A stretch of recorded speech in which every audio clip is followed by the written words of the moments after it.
I'm delighted that this program has grown into the Center for Sports, Communication, and Media in an initiative of Moody College of Communication. It's dedicated to the study and practice and instruction of sports journalism, broadcasting, media production, public relations, and more.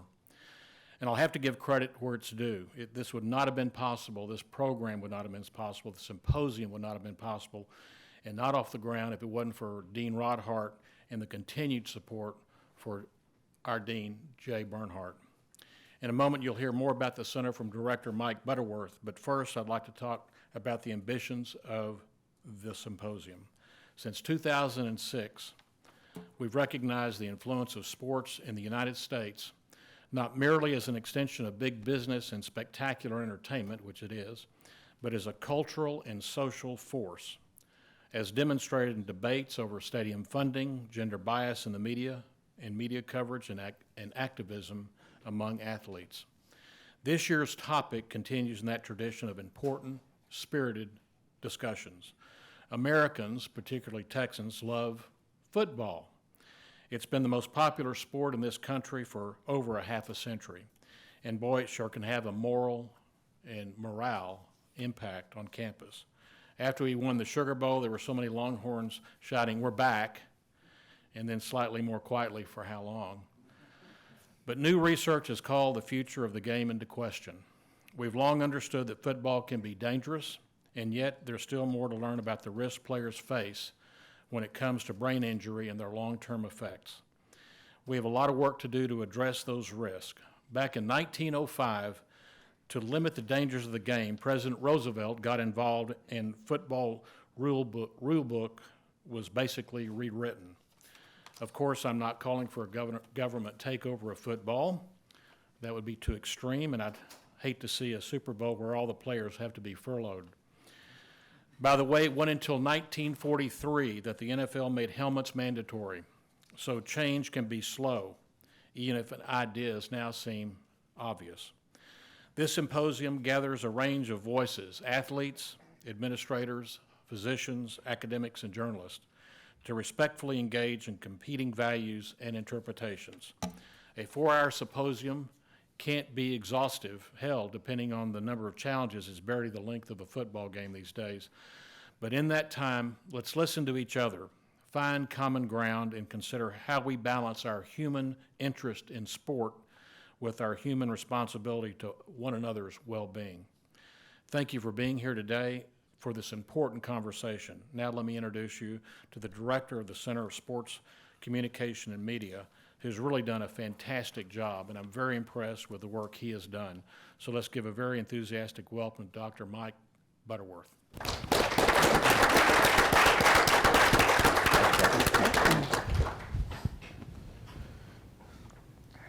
Good afternoon, everybody. I really appreciate you all being here, and let me start by thanking Cappy McGarr for not only his introductory comments, but also for his support for the what was the Texas Program in Sports and Media, now the Center for Sports Communication and Media in the Moody College of Communication. And we're delighted to be able to use his name in association with this program. As Cappy mentioned, I direct the center, which is part of the Moody College, and our center does focus on a range of things, including sports journalism, broadcasting, media production. We're interested also in human communication and the way that we think about sports as a symbolic force in our culture, and all of those things will be relevant for us in our conversation today. We're very proud to sponsor a number of important programs, including the Dan Jenkins Medal for Excellence in Sports Writing and the Frank DeFord Lecture in Sports Journalism. But the McGarr Symposium on Sports and Society is an especially important part of our programming schedule. And it's especially important because it allows us to invest in substantive conversations about sports and sports culture. I want to also, before offering some additional comments, thank a couple of other people who have been very supportive. First, the Center for Health Communication, one of the other centers in the Moody College of Communication, and the Department of Communication Sciences and Disorders, both of which are supporting sponsors of our program. And I also need to acknowledge, as Cappy did, both our previous Dean Rod Hart and current Dean Jay Bernhardt for all of their support and vision with our programming. I need to acknowledge Christopher Hart, our program manager, who has done much to make this program happen, and I especially want to say thank you to my collaborator, Lance Blanks, whom you're going to hear from very shortly. I haven't been here on the 40 acres all that long, but having the opportunity to both work with Lance and forge a friendship with him has already been one of the most rewarding experiences that I've had here. We're going to hear from him shortly, but I do want to offer a few remarks on the symposium subject and how we got here. Football, as I suspect you know, is the most popular sport in the United States.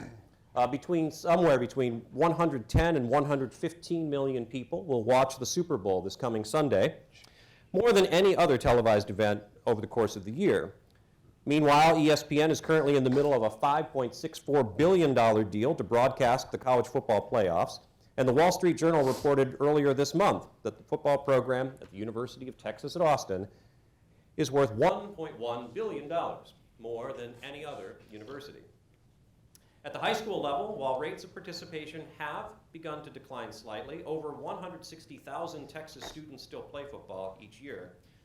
And at the 2018 State Football Championship held at the Dallas Cowboys AT&T Stadium, nearly 50,000 spectators attended the title game between Longview and Beaumont Westbrook. But beyond the numbers, we know football is an important part of our communities and our lives. This is most certainly true of something like Super Bowl Sunday, a de facto national holiday and a uniquely commodified yet communal spectacle. As Sarah Chodesh describes it in Popular Science, Super Bowl Sunday is about watching football, yes, but it's mostly about collective watching. The reason roughly a third of the country tunes in isn't because millions more people suddenly care about the sport. It's because it's a shared cultural experience. Those cultural experiences exist at all levels. In college football, they are found at an LSU tailgate in Baton Rouge, a chant of "We are Penn State" in Happy Valley, and a rendition of "The Eyes of Texas" right here in Austin. High school communities across the nation, whether it's in Ohio or California, Florida or Texas, rally together for their version of Friday Night Lights. Indeed, Buzz Bissinger's landmark book by that name has had such influence over 30 years that it has spawned not only a movie, but also a TV show. Reading his description of football's place in American life, especially in smaller communities, it's easy to understand why.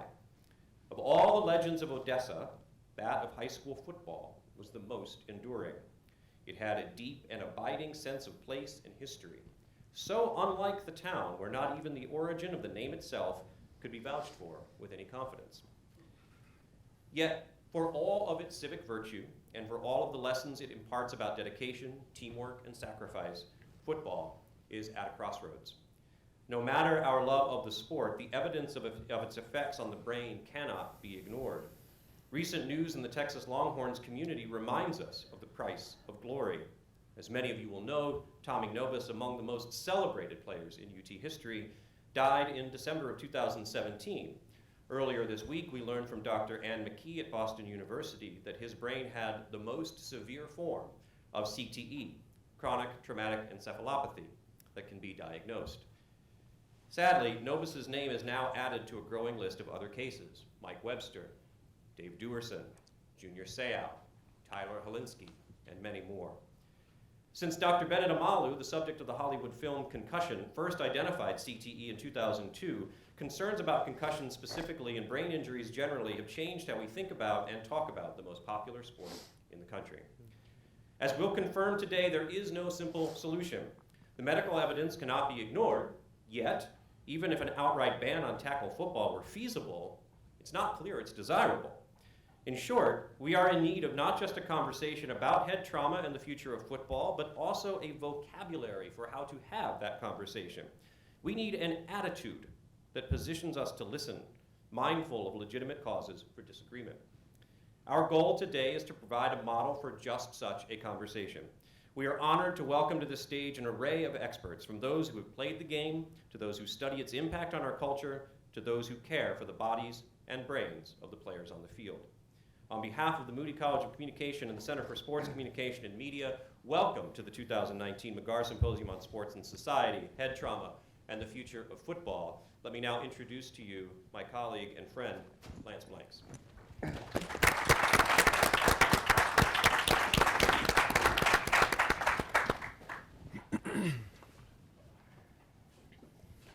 Thank you, Mike.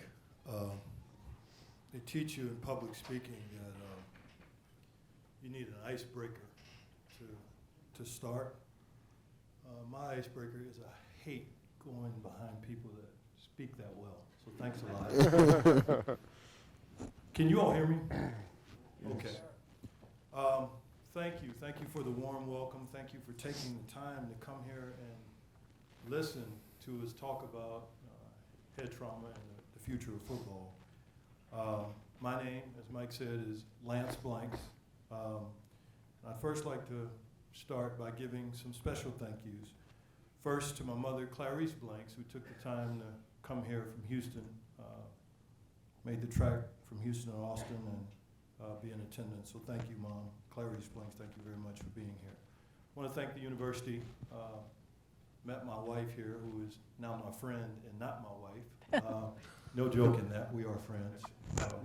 But having said that, I've done a lot of wonderful things at the university. I have 2 wonderful kids from meeting her, and this school is in my heart forever. As Eric Metcalf eloquently put it earlier, I'm a Longhorn for life. And I never thought that would be the case growing up, but I truly love this place and bleed burnt orange, if you will.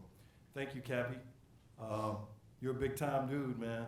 So a guy like me getting to hang out with you for a little while is quite special. And Mike and I talked long and hard about what we would be doing, and he told me how you received it. So thank you very much. And these are truly heartfelt thank yous. Ricky Brown, who is part of the athletic department, he put me with Emily Doran, who is a key member of the School of Communications, and he put us together, and then that led to a conversation, and then that led to Mike, and I don't know if she's here or not, but thank you very much, Emily, for trusting that the relationship would work out well. Of course, Christopher Hart, thank you. My apologies for broadcasting your number on the radio for the day. But we were just trying to get bodies in the building, buddy. So thank you for taking the hit for the team. And thanks to all of you connected to the Moody College of Communications. I know, Jay, how much work is going into putting this thing together. Not only this, but the program for the students, for the alumni, for the people that are very proud of this university. I know how difficult it can be and how many people you have to listen to, so thank you very much. And then again, thanks to each of you for taking the time to be here. It's easy for us to be passionate about what we're doing today, us being the panelists, even though they've taken their time, but you to come here and listen to what we've either studied, lived, or watched in terms of the sport. So you students, appreciate it. I know back in my day, I might have been a little slow rolling out of the dorm still getting here. So thank you for being here. And last and certainly not least, Mike, I mean, you've been amazing. I mean that. And I say this with all humility. Sometimes when you've been blessed to have some of the accomplishments that I've had, you can become what I call a victim of your own success, meaning there can be preconceived notions, you know, he did this, so I don't want him around, or he's to this or to that. But I mean, when I say Mike has brought me to his table with open arms, I mean that, and I appreciate that. For those of you who have dealt with situations where you would love to get into something, you always need someone to put you down. Well, Mike's put me down, and I appreciate that from the bottom of my heart. It's been awesome. So the short version of my career is, as a friend once told me, I was raised in Houston, but I grew up around the world. So literally my child rearing years, because of the Houston Oilers, my dad was drafted there, war in Houston, Texas. But at about 16, every 2 to 5 years, man, I was moving. Unfortunately, whether it was when my parents got divorced and I moved north of town to an area called the Woodlands, which was a little scary for me to move that far from home for the first time. And then I just went on this journey of growing up around the world. If you had a sign and it said, we'll pay you for basketball. I was putting in an application and trying to play the sport. And then that led me to the University of Virginia, led me to University of Texas, into the NBA in my career, and then of course overseas. So I got to see the world in a way that many don't. And I'm very grateful for that. And then it led me back to the NBA in a career in management, and I did that track, and that also was incredible. And since then, I've spent most of my time being involved, obviously, with my family, caring for my father along the way, even at times when I didn't necessarily know I was caring for him, and getting into the broadcast world. So this today kind of converges with my life in a poetic and in a perfect way. So you might be asking, like, well, what the heck are you doing? And you're talking about all this basketball, but why are you here talking about football? Like, what is that? Well, I believe, and I don't have pictures of this to show you, but I believe I came out of my mom doing the Heisman. And the reason is pose, that is. I don't know if y'all have ever seen the pose. I believe that because that's all I knew growing up. I mean, footballs were everywhere. We played the sport. We saw the sport. We actually loved collisions. I enjoyed whether it was head-to-head, body-to-body. That's how I grew up. That's what I was born into, given the fact that my dad was so influential in my life and our life. At the time, he was a Houston Oiler. Mike just did a beautiful and eloquent job of speaking to you all about the sport from the 50,000-foot level. He covered it all: the money, the impact, the colleges, what they say on campus, the tailgating, etc. I'm going to speak to you in the moments I have left, and I promised Mike I would get off of this stage, so I'm going to be closing here in a few moments. I'm going to speak to you from the 1,000-foot to ground level. That's from a caregiver or someone who's grown up in it, and experienced it at every single level. So when I was in high school, I was like pretty good. If you follow football or you YouTube, and there's a guy named Randall Cunningham. And don't laugh, Eric, I was a Randall Cunningham-ish kind of track because I had size, I was long, and I could run and I could throw the ball. And so right at about high school, when I moved out to the Woodlands with my dad, I was a junior, they were killing me to play. And I had played a while, so I knew the sport, and I was like, Dad, I'm playing. And he goes, no, you're not playing, you like to hit too much. And I didn't understand what he was saying, but man, I pushed, and he held to his guns. Long story short, looking back, I think my dad knew he was in trouble, and I think he knew he had issues. This was in 1982-83, because he would not relent from my push to play the sport of football. So shortly thereafter, at some point, we began to see that my dad was struggling, whether it was in his movement, whether it was in his cognitive skills, whether it was in his decision making. And I'm telling you all this to share my story, hoping you can take some detailed information that you can apply to life, not to make this about myself or my family or otherwise. This is just giving you some transparency of what I was experiencing as a young person growing up in a household of a football player who played professionally for 8 years. As time wore on, I could see it's not doing well. It's getting better. And it was a pretty steep decline. It got so difficult that there were times literally where I would be in tears. If you hear my voice shaking now, it's because I can feel the moments when I see my dad and I go away in every kind of emotion you can imagine because of the speed. It might take him this long, as you see my right hand, to get to this mic, and I didn't understand why. I thought, well, maybe it's just what happens to a parent when they turn 50. Oh. As time wore on, I began to continue to caregive for him and have a career. Sometime when I look back behind me, I wonder, how how have I done this? How could I still have a career as a general manager and be a primary caregiver for a father, et cetera? And I don't know to this day. So recently, as in within the last 2 or 3 years, there's a Hall of Fame guy named Chris Carter. We were both in a Fox green room. We're sitting there having a conversation. It's nice to have conversations with athletes because your lives intertwine so much. And Chris is telling me stories, and I'm telling him stories, and we're enjoying each other. I played for the Minnesota Timberwolves. Chris Carter played for the Minnesota Vikings. We did not have the same professional career. He was a Hall of Famer. I was not. But I've always had an appreciation for what he did on the football field. So we have the conversation, and in my time, it's been cathartic to write. And so I've decided to take up writing. And so I wrote about what that experience was like, and I'm going to share with you a small excerpt and turn it back over to Mike. Again, this is from a conversation in a green room with a former NFL Hall of Famer. The conversation was cathartic in that I had someone who I could speak to about a portion of the life I was living.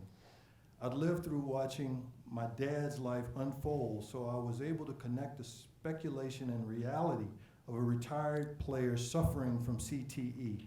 Mind you, I'm not a doctor, but I've read a lot and I've talked to a lot of the professionals. So excuse me if I'm stepping over my bounds, professionals. CTE is undiagnosable when you're alive. I'm using it in the sense that I'm assuming my dad has it. So please forgive me if it sounds like I'm speaking improperly about the science of the condition. At one point, Chris and I steered the conversation into the mentality and violence within the sport of football. In one comment, Chris would sum up some of what I had experienced in observing my father through the years. Chris said, quote, "The difference in a basketball player and a football player is that a basketball player will scream and yell and threaten you with what he's going to do to you, and a football player will walk up to you and knock you out and not say a word." I wondered if Chris had known more about my childhood than I was ready to reveal. His words resonated with me in a profound way for the rest of the day. I could not help but replay some of the jaw-dropping experiences during my childhood that aligned perfectly with Chris's perception of a football player. Part of me felt like I could just as well be having a conversation with a 30-plus year younger version of my father.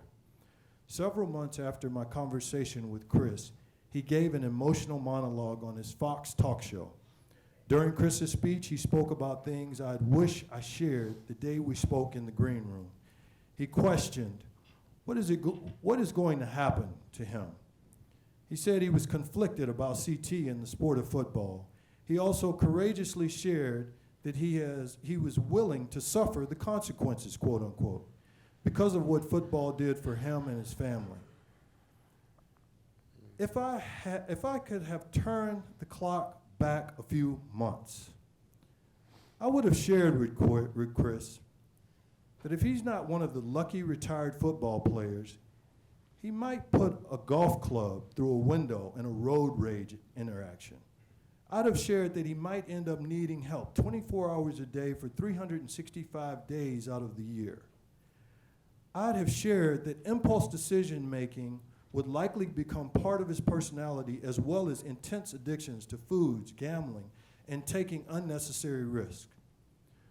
We'd have discussed that separation anxiety would likely be a problem, and he'd always need people around him, or else he'd get depressed, afraid, or scared about what's going to happen next. I would have told him that the people around him would be affected as well. His condition would strain relationships because people would make the assumption that he was in control of his actions and feelings, not realizing that he had just enough of his faculties to mask his conditions, but not enough to hold back the impulses that make it obvious that something's not quite right. The other thing I'd have shared with him is that after 40 years of suffering from the effects of football, that my father feels the same way that he feels and that he had to, if he had to do it all over again, he'd do it the same way. Thank you. Mike, you got it.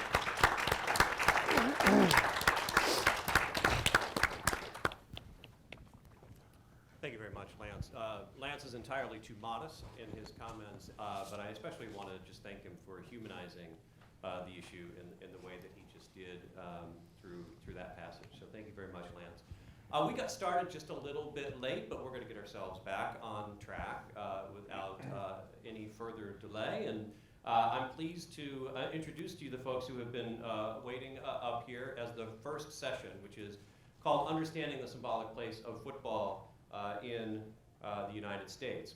And to my immediate left is Dr. Daniel Grano, Professor of Communication Studies at the University of North Carolina, Charlotte. Then Christian Campbell and Tyler Campbell. Christian and Tyler both work in a number of sports business enterprises. They're advocates for change in sports media, and you may also know that they share a father who you may be familiar with, Earl Campbell. And to their left is Suzanne Halliburton, who writes for the Austin American-Statesman. And so I'm just going to move right on over here, and we're going to get ourselves started with our conversation. Thank you all again for being here.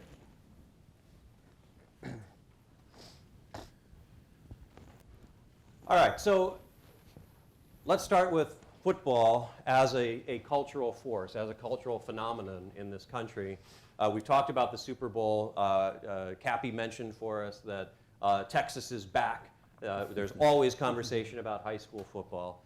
How do we make sense of just how important this sport is for us in our country, specifically?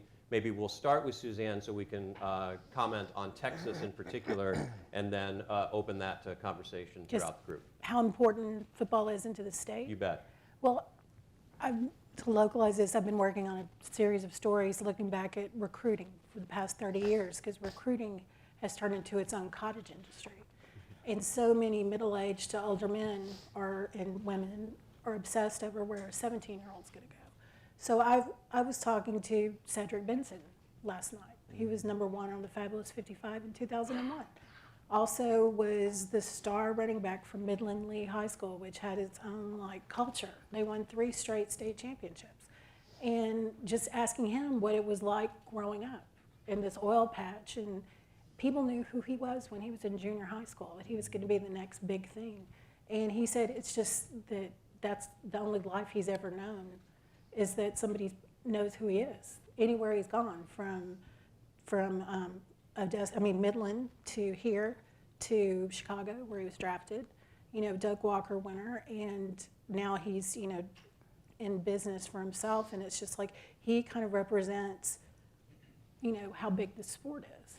I was also talking to a former New York Giant who was the #1 player in 1989, the #1 player in the whole country, Jesse Armstead, played for 2 national championships at Miami. ESPN did the 30 for 30 on Dallas Carter High School.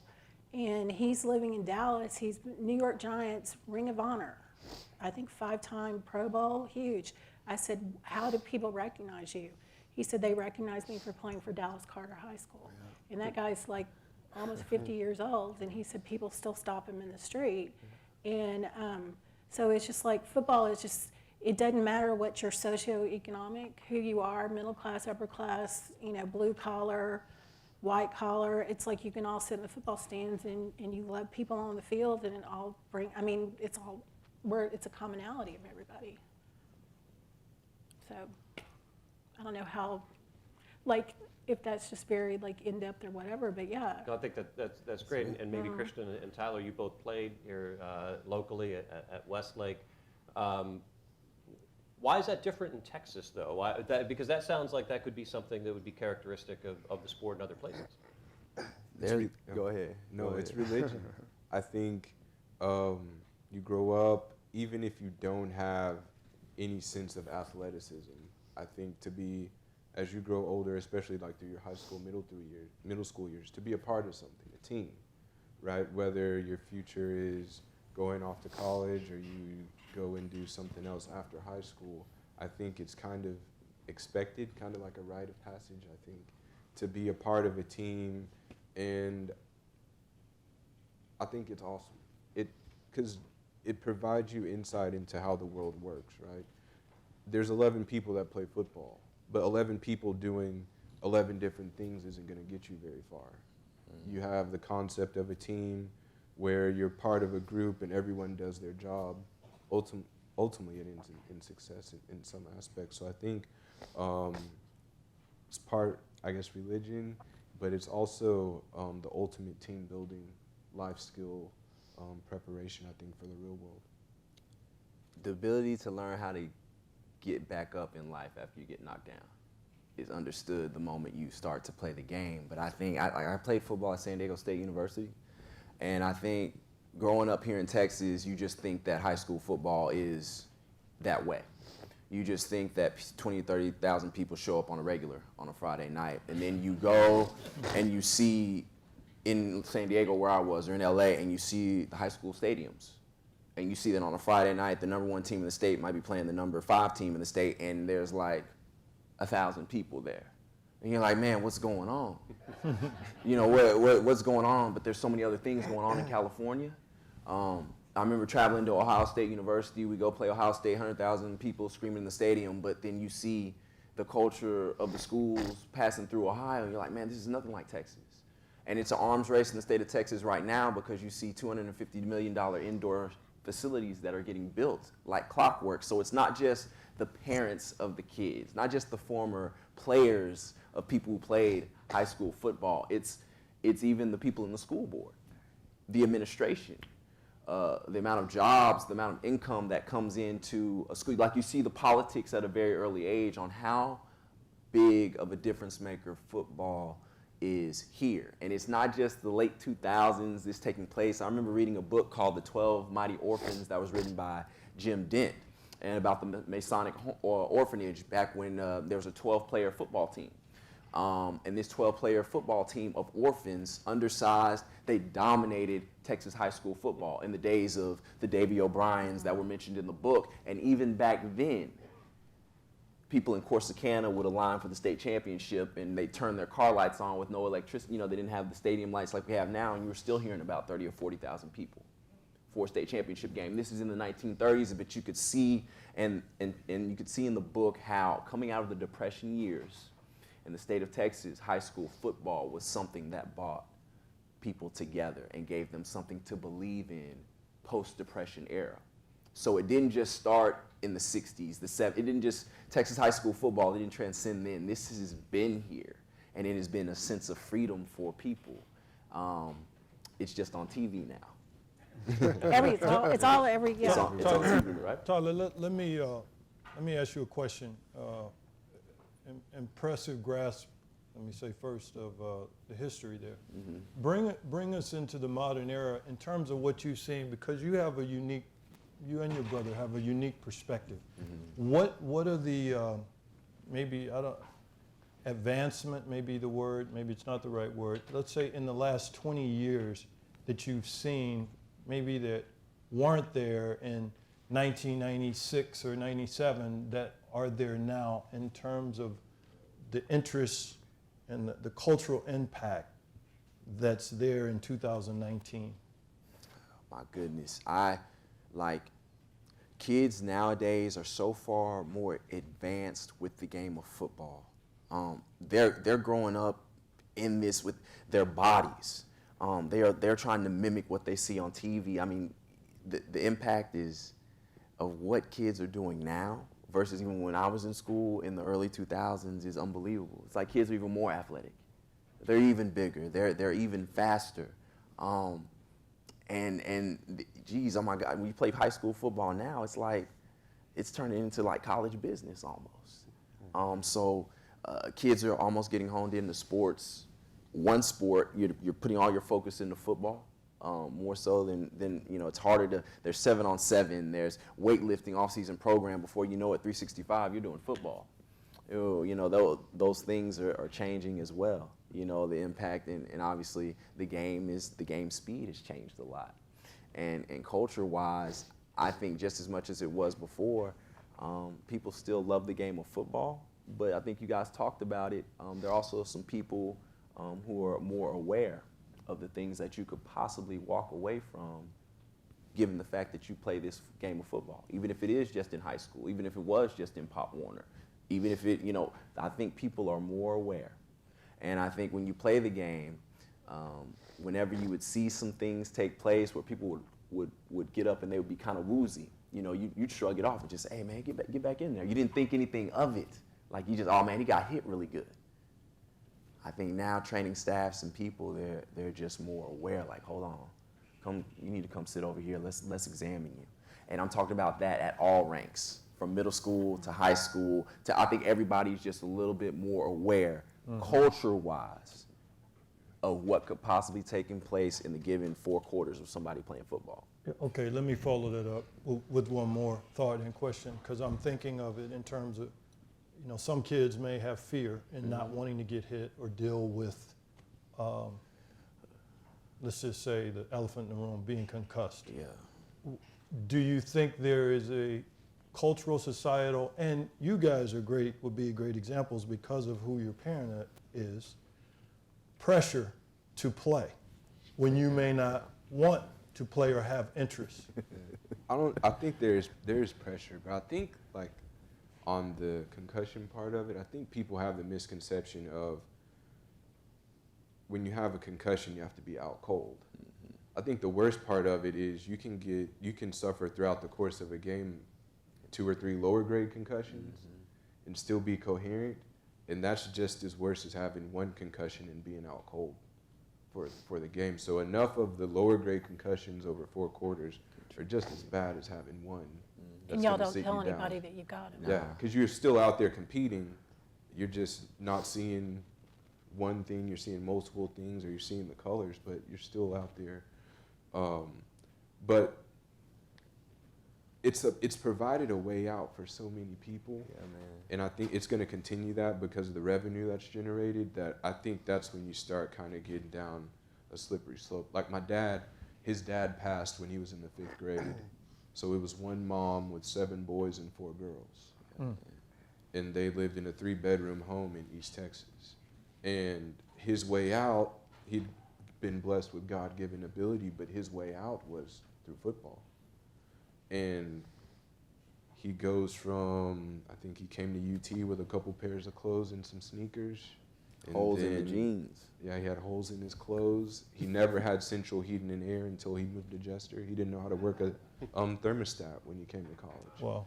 And then 4 years later, the Oilers send a helicopter here, and he leaves with a $3 million check. And so the amount of revenue that's generated, it's going to be hard for people to say, I want to walk away from this and work in corporate America. And not saying that they should, but that's a very real decision that I think a lot of people are going to have to make, because it's providing a way out and a change of life for a lot of people. To follow up on that, because that story might be told about some other sports as well, Yeah, right? absolutely. The upward mobility opportunity. I'm going to ask Dan to weigh in on this, because you study the way we talk about sports culture. For every Earl Campbell story, there are probably 10 or 100 or 1,000 stories of the kid that didn't make that. Yeah. And so how do we make sense of that trade-off? Because I'm not going to deny that's moving and that's meaningful. But if we're mythologizing that in sports media, are we then putting other kids in a position to follow a pathway that's not attainable for them? Yeah, and I mean, I think that's where some of the crises at the youth level become really interesting, because when you're talking about youth level football, and I know we're going to be able to talk about this throughout the afternoon, at a systemic level, you're talking about a pipeline into the NFL.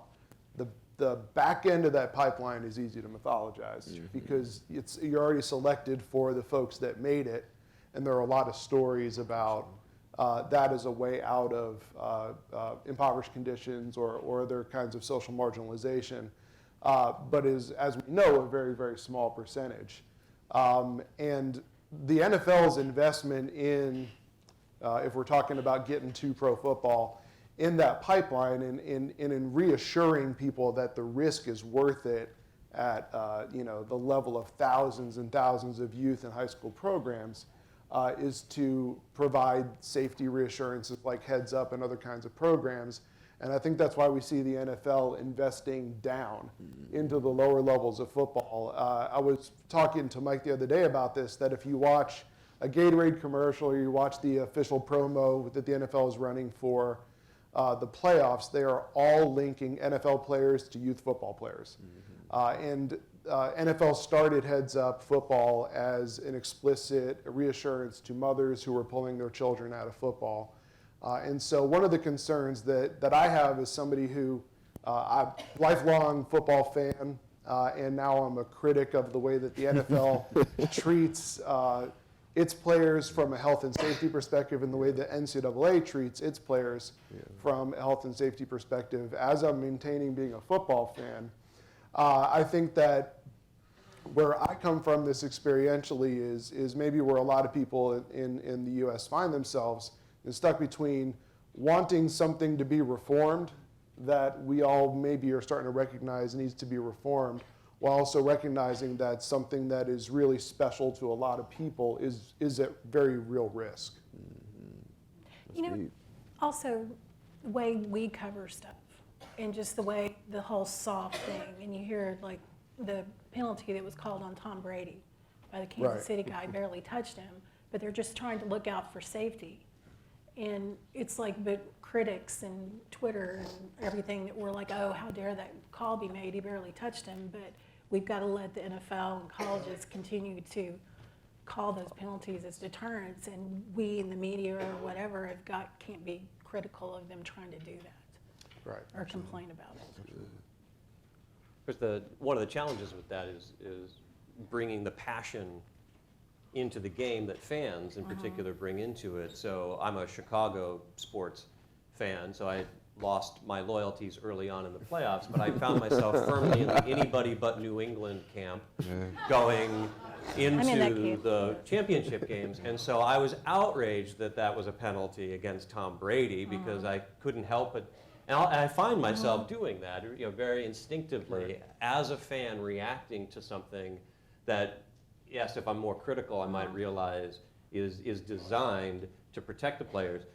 But there is a lot of pushback from people in football against rule changes that are making the game soft or weak or ruining the future of the game. Or slowing it down. What's that? Or slowing it down. Or slowing it down. Well, so let's talk about the distinctions, right, between that. Are there ways of thinking about the game where we could make it safer without fundamentally altering it? And we'll get into that in some of the other panels too. But how do we work ourselves through that? Well, you can with penalty. I'm used to covering college football, and so it was that penalty. It's like in college, if somebody is targeting, they take a look at it, whether it's an offensive lineman or a DB or whatever. And they look at it. They throw the flag. They look at it. If it's not there, they pick it up.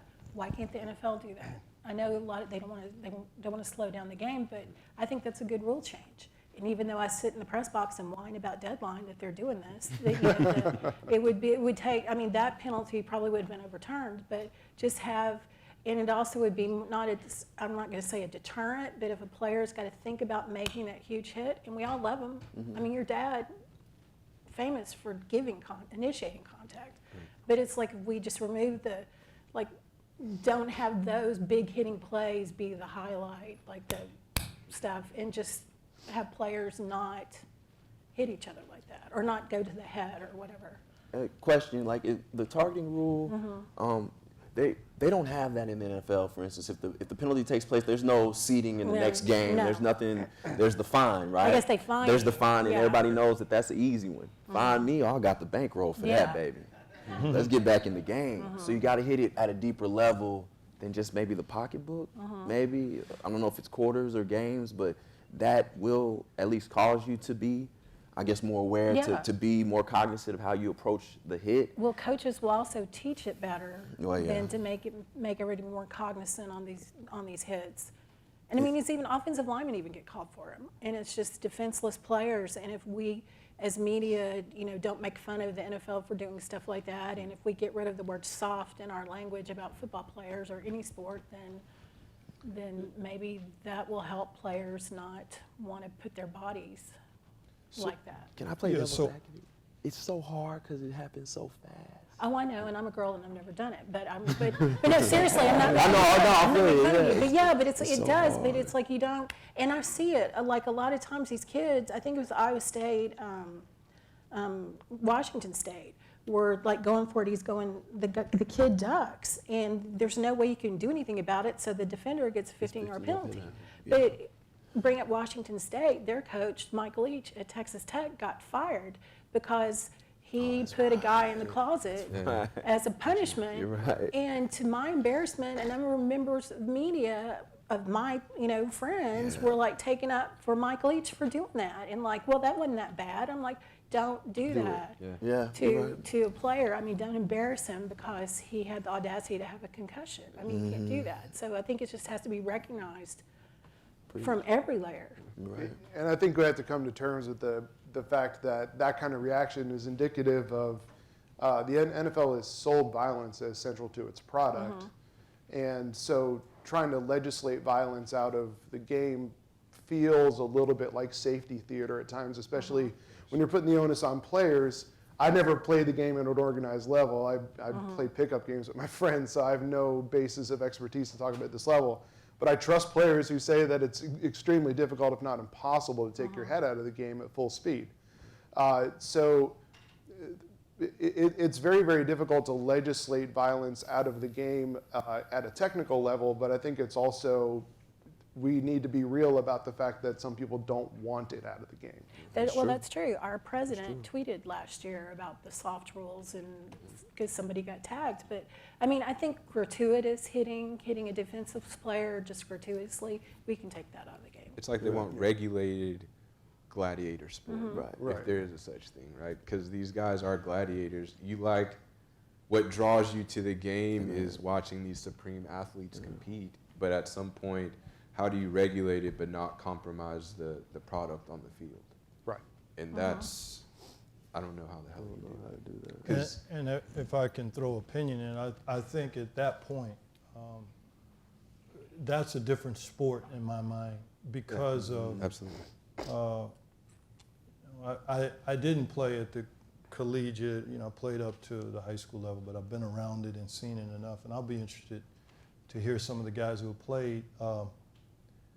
Some of the mentality that we're talking about, if you're on the football field with that, will get you hurt. Will get you hurt. As you guys know. Absolutely. If safe. if I'm out here on the football field legislating myself, that in and of itself is incredibly dangerous. And I know you guys know what I'm talking about because some of the people who you're on a field with, the line between human and animal is is very thin. And I don't say that disrespectfully. I say that in terms of mentality and how the thinking is. And so I think that it's like if you look at a disease and you have all these different ways you're going to attack it, yeah, it could work. Some rule changes, change some fines, better helmets, etc. But to try to legislate the guy that wants to put you on the ground and he's going to, I just think now you're talking about a whole different sport because that's not the foundation. And you got to see it for what it is. Yeah. It's man, if you ever saw the Roman culture, gladiators, right? The Colosseum. What's football? Yep. Well, Well nobody put. dies at the end.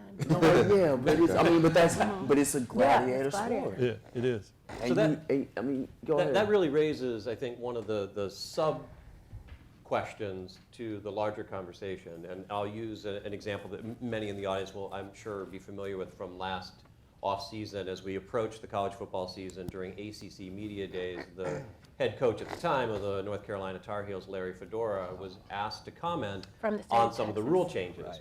And that were designed to try to protect players from head injuries. And first, after discrediting the research about CTE, which he said we just don't know, he followed that up by saying that he was very worried that the rule changes would not only alter the game, they would change football, but if that were to happen, that would change us as a nation.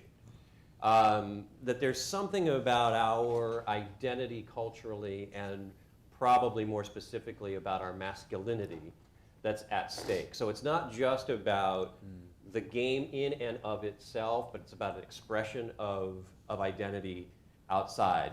How do we parse that difference so that we can think about the game and its integrity internally, but maybe also recognize what that means to our broader cultural ideals? And as part of that discussion about the national state of masculinity, he also claimed in the same moment that he had spoken to a general and asked, why do we have the greatest military in the world? And he claimed that the general said, because we're the only football playing country in the world. That's a really old American idea. In the early 1900s, when President Roosevelt got involved in saving football, which at the time was unbelievably brutal. I mean, dozens of people died every year. People were maimed. There was no forward passing, and so on and so forth. Roosevelt said, all right, I want to reform it, but I don't want to make it effeminate. So there was sort of a calibration that he had in mind where people wouldn't reject it publicly anymore. It would still be violent enough to be manly, but also he was very invested in the idea that preparation for war was connected to training in football. And actually several of the Rough Riders were very accomplished football players, so he felt he saw firsthand the value of football training. I don't know that we have a contemporary parallel, but it's still at least a cultural connection that we're deeply invested in. You know, when I was covering Texas, when they were competing for national championships up through 2009, after Mack Brown, Texas won in 2005, a general at Fort Hood invited him to come talk to his officers about using football techniques, I guess his leadership skills to his people. And I went and covered it. It was really impressive the way they were talking. But now conversely, it's all like this hip thing to do for coaches to bring in SEAL team guys and have them train that way. So there is, but Larry Fedora, just...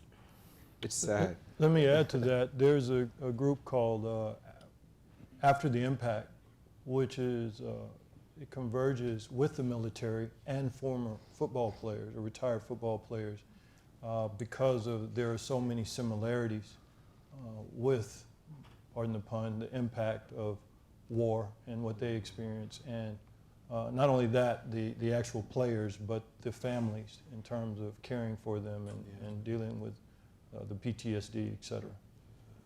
It's weird, we were taught, I guess after 9/11, it's like editors were telling sports writers not to put so many military terms, and like he threw a bomb or the attack or whatever. That's hard to get out of your language, to say the offensive attack, and I would try, and they kind of let up on it, but there's all sorts of, we use that language, and so yeah. You may remember shortly after, I think it was the United States led invasion in Iraq in 2003, that following college football season, Kellen Winslow, the tight end for the University of Miami, was interviewed at his locker. He's a soldier. A soldier. Right, and he was fired up, right? It was right after, this is of course, and maybe Suzanne in particular, you can respond to this, because sports media do at times have the tendency to shove a microphone in an athlete's face right after an intense moment. So you're sort of baiting the athlete into that kind of response, but right, with vulgarities included, right? I'm out there because they're going to kill you, and so if they're not going to kill, you're going to kill them first because I'm a soldier. That's embedded. He, of course, was asked to apologize for that in a very carefully scripted statement after that, because the timing made it very sensitive. Yeah. But it's just part of the language. I think with Kellen Jr., if you stuck a microphone in his face, he'd just say whatever anyway. Whatever. It had nothing to do with the... Yeah, his dad was in the media too. I mean, after he retired from the Chargers. But I mean, we want, and nowadays with its clickbait culture and everything like that, it's like, we got to have this quick stuff and stick a microphone. But I do like the fact that it started with women coming into the locker room that they didn't want, women coming in with naked men or whatever. And so now it's more of an, I forgot the word. Anyway, they bring us all into an interview room.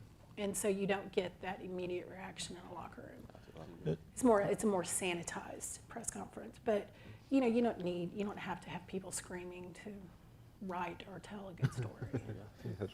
Dan, I have a question for you. You know how if you juxtapose the idea of looking at all these war comparisons, and never been in the military, but I suspect as a general, et cetera, after the war you come back and you debrief and you say, okay, was it all worth it?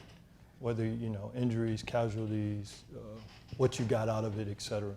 If you juxtapose that against football from your perspective, and you say the benefits that it provides to society, individuals, schools, universities, the economics of it,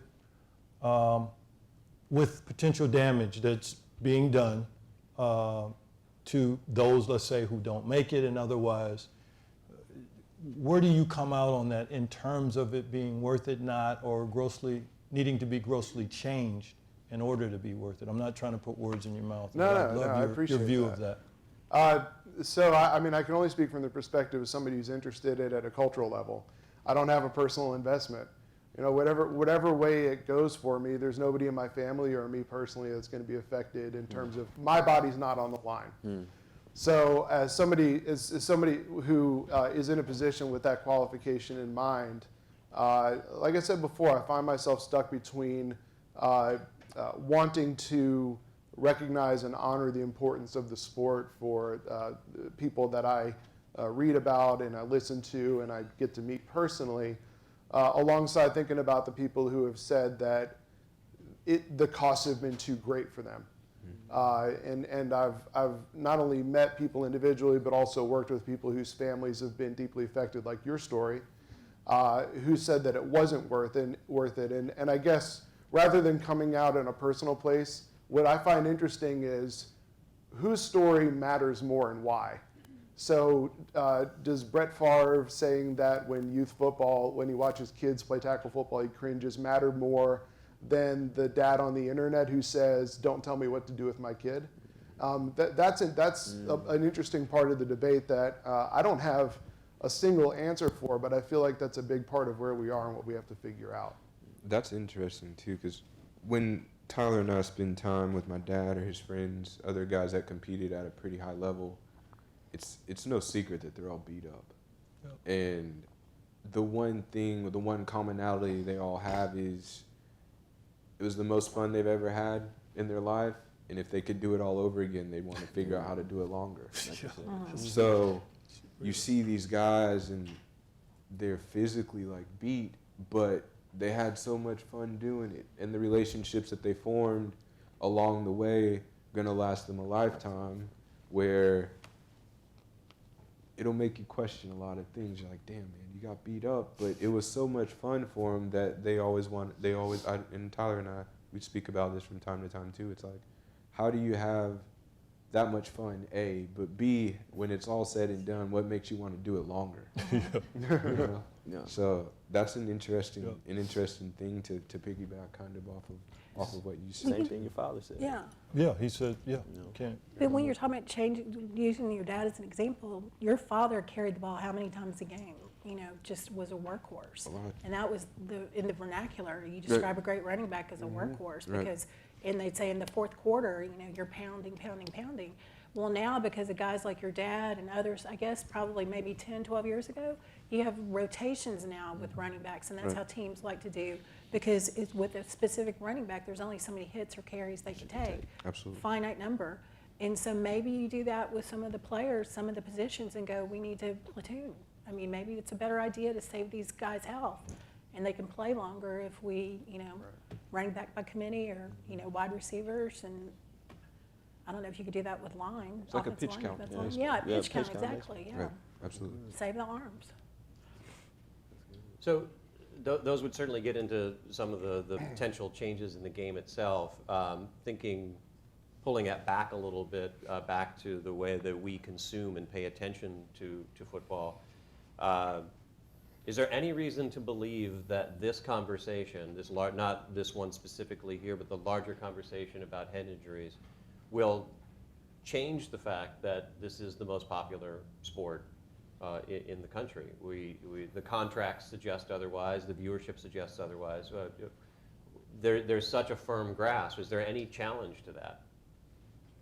And I cover other schools besides Texas now, and the reason why I don't think it's going to change is A&M hired Jimbo Fisher last year, or end of 2017, guaranteed 10-year contract for $75 million, no matter what he does. He could die tomorrow and they'd still have to pay his family. And I asked the president, no, but I mean, and this has to do with, and y'all brought it up with the arms race with the stadiums, is I said, why are you doing that? Because the last coach, they had to write a check out for $12 million just to make him go away. It was going to cost almost $100 million in guarantees to pay off that staff that they fired and to hire this new staff. $100 million. And they were willing to do it because he said, look at that big stadium we built. It's 100,000. It's like we make money when that is full. We don't when nobody comes. It's the cost of doing business. And as long as you've got that much money on the line, nobody's going to say, well, what about the quarterback who's got it, unless that quarterback can't play.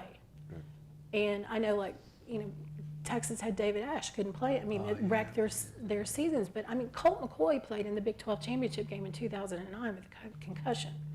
I remember 2007, he's throwing up on the sidelines playing Kansas State, and they finally had to take him out of the game because players were so competitive. But unless you get a coach to say, yes, we will take some of these kids out, we will be very cognizant of what's going on, this stuff's going to keep happening. But I don't think football is going to go away here. If you look at like high schoolers now, one thing that I learned from being in the school system, one of the kids was telling me, you know, I go to school here, we're not really that good, but I play 7-on-7. And I have a couple of 7-on-7 teams that I do over the summer. And I can get scholarships off of 7-on-7. And certain 7-on-7 teams are getting the money from Nike or Adidas. It's almost like AAU basketball has crossed over to high school football. And so it's like, as long as the big monster at the NFL is continuing to generate the money, college football is continuing to generate the money, high school football, evidently, and AAU, there's money. Because these camps, you don't get there without the certain invite or the $300 here, the $400 here. So the money's getting exchanged, and as long as there's money, what's going to change? Yeah, right now it seems like it's difficult to imagine, because of how much money is there, that it'll die out. I mean, 2015 is when the NFL settled their $1 billion concussion lawsuit. Opening week was the best they've had in the history of the league in terms of Nielsen ratings. I think when you read death of football stories, there are two compelling scenarios that probably legitimately trouble the NCAA and NFL. One is the talent pipeline drying up. But we've I think, done a good job of covering the kind of decision making that goes into that, and that seems fairly secured right now. And the other one is insurance. ESPN Outside the Lines just did a piece on the liability insurance market drying up for contact sport, not just football. And if you can't get coverage at the youth level, which is where the greatest financial exposure is right now, because you have the least resources to shop the insurance market for other options. That seems to be the new emerging threat, liability suits and liability insurance. Do kids, like, if I want to play, if I had a 10-year-old and I want to play in Pee Wee football, isn't that my insurance would go on, or is I believe so I know Pop Warner has a carrier. I don't know what it looks like for an individual parent. Somebody in the audience may actually know that. I mean, that's a great thing. But The insurance Pop Warner has a cover you, carrier. Yeah, they have a carrier that now they don't know if they're going to be able to do business with. So the individual leagues can't operate without liability coverage. Jeez. Yeah, that just came out about 3 weeks ago. You know, it's funny, I was looking up stats last night because I like to do stuff, and I think they said 46 of the top 50 most watched TV shows in 2018 were NFL football games. Yeah. And I mean, and that was when NFL viewership has gone down. Yeah. But last year, 111 million saw the Super Bowl, and that was considered down, but the last 9 years have been at least 110 million people from around the world watching the Super Bowl. So how can anybody say that sport is going to die anytime soon? Well, yeah, and also with the emergence of Roku, Hulu, and those, now people, no disrespect, you guys, you binge watch, so The kids, that yeah. the revenue that's generated from advertisers isn't what it used to be, whereas it's harder to get live sport, to your point. The NBA has seen that with the influx of TV money. The NFL, obviously, baseball, because I mean, in some ways, live sport is what's keeping TV That's alive. what's keeping cable alive, yeah. Yeah, exactly. Yeah, when I say TV, I Yeah. mean, Yeah. old school Well, to myself. I Yeah, was going keep to- cable alive like- because Yeah. you can just, now and they only watch it on their phone. You can watch, 100 shows of whatever. I don't even know if my daughter, and she's a millennial, Riley, I don't even know if she has cable. And so My nieces don't. yeah. So anyway, it's a great need. You could argue it's a great need, a societal need, and if cable wants to stay alive. Absolutely. Well, it's a reminder too, as we do approach the biggest TV spectacle of the year, right? More money comes out of and goes into that event than likely any comparable event. There is nothing that will approach the ratings of the Super Bowl, nothing that will approach the ad revenue of the Super Bowl, nothing that will approach the amount of food and beverage that we consume as Americans. Well, actually, it's the second most in terms of food and beverages behind Thanksgiving. But it is an absolute commercial spectacle, and it's hard to imagine if it's going to change, it's going to change over a long, long period of time. We're close to having some time for some questions from the audience for each session, but before we do that, I wanted to ask our participants at the moment if there are questions that you would raise about the role of football in our culture, whether it's here in Texas or nationally. A question that we would raise? Mm-hmm. We know it's because with CTE, with head injuries, you don't know you have it until you're dead and your family gives your brain to study it. But I wish there could be just some sort of database or whatever where you can collect, just kind of see how the range of how many people have it so people can have hard numbers. And the reason I brought that, I had to do an obituary of a guy, he was a former UT football player, played in the early 70s, he was an All-American center. And I was calling his friends, tell me his story, I want to do something nice because, people should know who he is. And the guy I was talking to was counting how many friends he had on his team that, oh, this guy is committed suicide, this guy we think has it, this guy we think have it.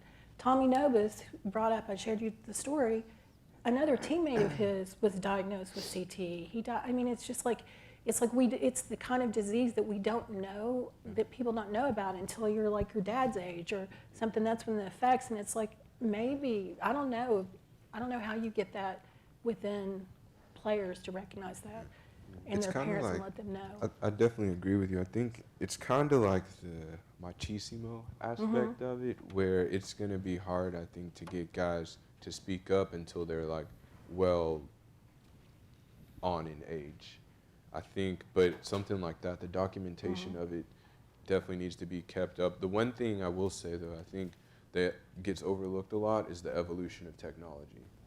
You have like sports nutrition, you have different training techniques to where these guys, even when they're not playing football, they're getting paid to exercise in the off season. So the evolution of technology is making these guys bigger, faster, and stronger. And so the point of impact is a lot more powerful, Yeah. say, than it was 10 to 15 years ago, because there's all types of training mechanisms and machinery and training methods that go along into producing these, I guess, gladiators that we see. Yeah. Because we look at the depth chart, we're like, oh my gosh, they're getting a recruit. He's 6'5", 260 already, and he's 18 years old. Or you're getting a kid and he's running a 4.3 or 4.4 40.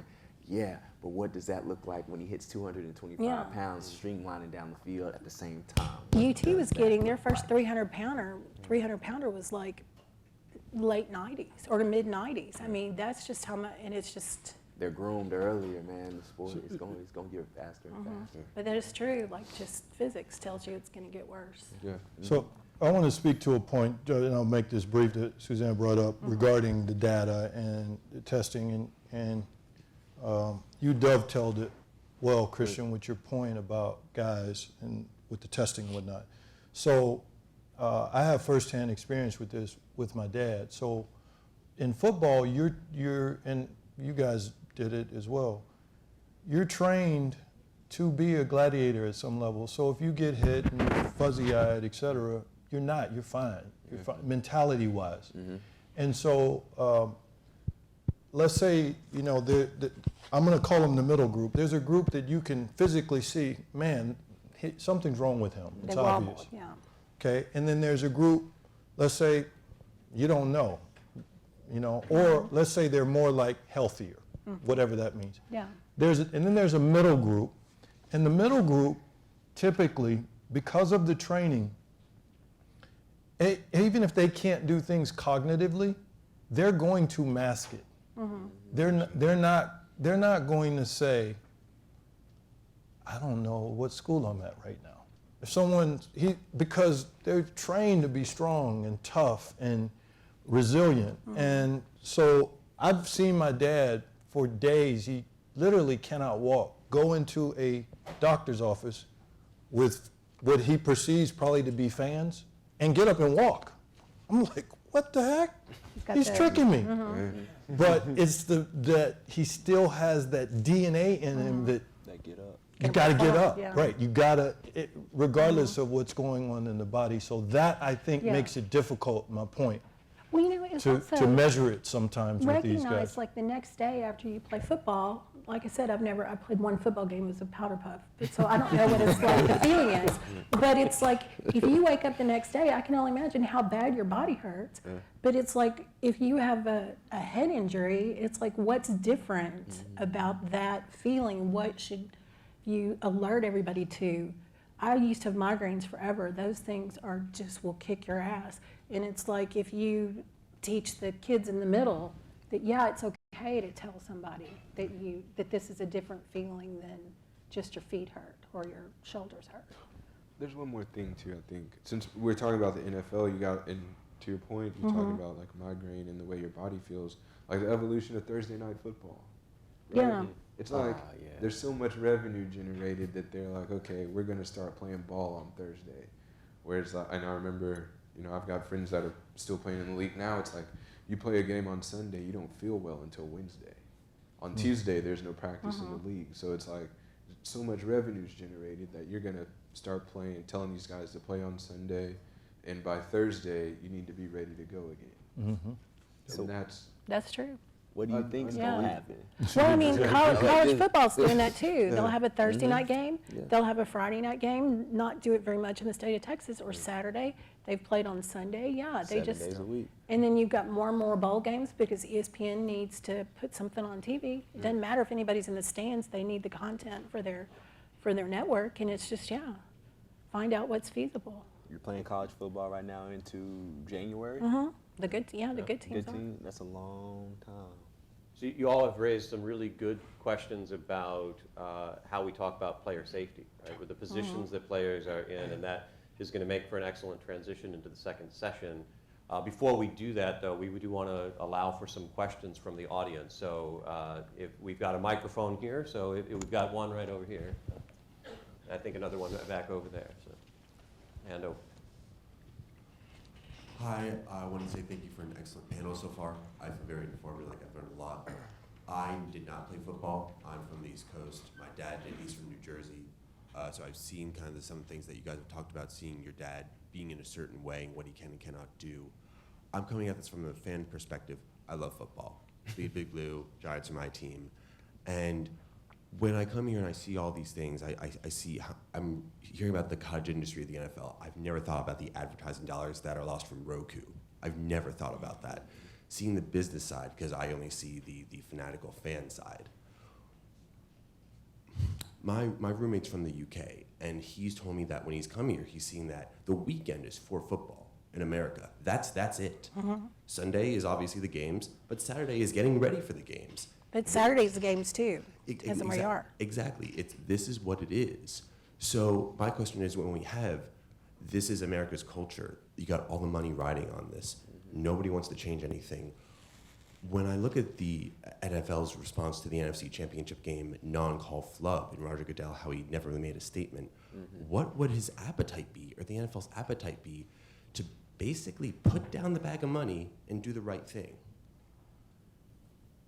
Does anybody ever put down their money? That's it. I was about to say. I mean, I'm talking about the big bag of money. I just think like we can talk, and I see this going one of two ways. It's 2019. I assume that by 2029, something's going to happen. Tom Brady's going to fall or something. It's going to reach a head where NFL's going to have to own up to it. I guess my question is, do you think the NFL is going to take the reins on this and own it before they have to? No, I think sadly, my personal belief is I think it's very sad. I don't even like to speak it into existence, but I think it possibly could take someone passing away on the field of play. Because you've seen in the past, we've seen people get paralyzed. We've seen people suffer very catastrophic, life-changing injuries. But look where we are now. At some point, the game goes on. But just in my personal opinion, and like I said, I don't like speaking it into existence at all. But I feel like the ultimate like halt will come when someone passes away on the field of play. But I think that with so many people playing football, is it just lucky that nobody's died, or is pretty good that they are taking care of folks? It's like a blessing from God. Yeah, I mean, maybe football is doing something right with taking care of the athletes, and that's why you don't see these. I think so, but it's still like some of the blows that the guys take, just not even over a 16-game season, just like one quarter, one play. But what about us from a fan perspective? How many YouTube hits do you think you get off of 2019 NFL's greatest hits? 2018. Look at this dude. His helmet popped off. I mean, the culture doesn't, we not pushing for it to change like that. No. You know? Yeah, Javion Clowney was already a superstar, but Yeah. he From the went to a Michigan whole hit, other level when he yeah, hit yeah. the Michigan player in the bowl game, right? Yeah. And the helmet, yeah. Never mind whatever happened. We don't even know what happened with the quarterback then. We don't even know how he was Oh my feeling gosh, or right. running back, whatever. Right. We never even heard about that. Yes, thank you very much for that question. Thank you. In the few instances where a high school player has died for whatever reason, I believe they have found evidence of CTE in several high school players. So if this is hypothetical, but it's certainly possible. Once they have a test for CTE in a living human, and it's been demonstrated that CTE exists in a pretty high incidence for high school players, then doesn't that represent the biggest threat that the game has ever seen? Because at that point, do you as a college recruit a kid that you know has CTE in high school to come and play in college? Is that a HIPAA violation? But ultimately, couldn't football dry up from the high school level up because of the preponderance of CTE once that test is developed? So, that's right. My brother brought up a good point. I played football at Westlake High School. My son played at Anderson, and by the way, he still limps from the Westlake game. There was a young man, I'll never forget it, and we were in the playoff game with the San Antonio Madison High School, and he caught a pass over the middle. One of my friends caught a pass over the middle, and the kid hit him head on, head down, square in the chest, and he was paralyzed from the neck down. I remember that. You remember that? Yeah. And they put him over here at Brackenridge Hospital, got a chance to see the family. It was from a player perspective. I had never been in a situation where literally you could hear a pin drop. And all you could hear was a crying mother in the stands saying, "That's my son, baby, please get up. God, please wake my baby up." And he laid there limp. And the young man ended up passing away, I think, 4 or 5 years later on down the road. We're still playing high school football. But if you have a test that can show CTE predominantly in high school players, especially at the 5A and 6A level in these big states, doesn't that represent a huge threat to the sustainability of the game? Well, yeah, they're dry up the talent Yeah. pool. But I wouldn't say, I would, and the experts could later on these panels, but it's like, we don't even have enough examples of what a good brain looks like, I guess. I mean, do we all have some sort of evidence of it? I mean, of CTE? If we've had some sort of head injury? Like if we've been in a car wreck? I don't know. I think the short answer to your question is yes, in my opinion. I have no trouble imagining us going off a cliff from all of the evidence that, the NFL looks invincible right now from a ratings and profit standpoint, but Bennett Amalu, Amaki, and a doctor I can't remember at Mount Sinai all say we're 5 years max away from a living test. They've done pre-mortem and post-mortem comps between PET scans and then autopsies, and found enough correlation that they feel like they can do a blood test, and there are already companies trying to market one for market. And that, along with the liability insurance piece, yeah. I mean, it's just, we have historical precedent for the most popular sport in the United States declining very, very fast. That would seem to be a pretty major threat, because you're threatening participation from youth level all the way up to the NFL. NFL players are talking about, yeah, if you could stick a needle in my arm and I could find out. Some of them said retire on the spot. Some of them said try to hide the results so that my team would re-sign me to a contract with more guaranteed money. It would change a lot. I know, speaking to your point, this is just anecdotal. Christian, Tyler, I'm sure you experience it at some level with all your friends. So just from being in basketball professionally, having a lot of NFL friends or guys who went through it, and just looking at people that you grew up with who didn't do the sport at all, any sport. The population from an anecdotal perspective of the, let's say, 55, 50 plus year old football player often is worse even or more catastrophic cognitively. Like, okay, you see him again, you're like, woo, things aren't great, versus the population of basketball or just general friends. Oh, yeah. And again, that's not the science, any science behind that, trust me. It's just anecdotal, like, man, that's kind of sad. Something's not right. Because right now what we're hearing is from guys who played in the 60s and the 70s, and some into the 80s. And it's like, are we going to have this wave of people, wave of guys that are... Well, one of the challenges, too, which is why I appreciate Mike and Cappy really getting behind this.